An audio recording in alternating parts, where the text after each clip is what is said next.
N R O نہیں چاہیے.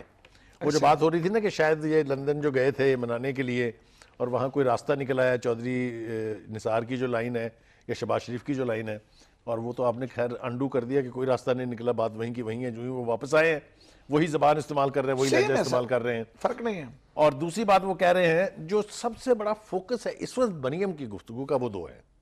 ایک تو وہ یہ کہہ رہی ہیں کہ جناب خاندان میں کوئی اختلاف نہیں ہے. سر بڑا مشکل لگ رہا ہے. نہیں, یہ مشکل ہوگا, یقیناً طور پہ مشکل ہوگا, لیکن وہ بار بار یہ کہہ رہی ہیں. دوسری بات یہ ہے کہ شہباز شریف نے بھی یہی کہا ہے, خود نواز شریف نے بھی یہی کہا ہے. اب ہماری مشکل یہ ہے جب خاندان کے تین بڑے امپورٹنٹ لوگ کہہ رہے ہو تو نہیں, آپ کہتے ہو تو مان لیتے ہیں.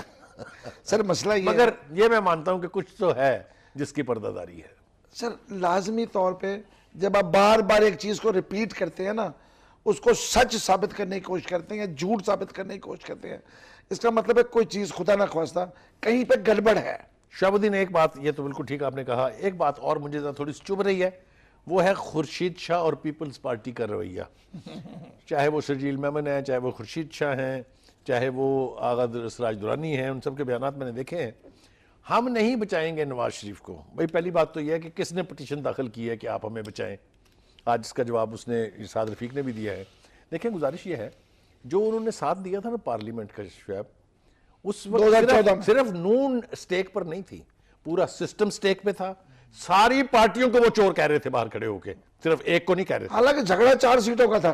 وہ ٹھیک ہے, لیکن وہ فضل الرحمان کو بھی چور کہہ رہے تھے, وہ خورشید شاہ کو بھی چور کہہ رہے تھے. سر اگر کسی کو ڈیزل کے بعد چور نہ کہیں تو کیا؟ دیکھیں وہ جو بھی جسٹیفیکیشن اس کی جو بھی ہو, لیکن وہ لڑائی صرف نون کے بارے میں نہیں تھی تب.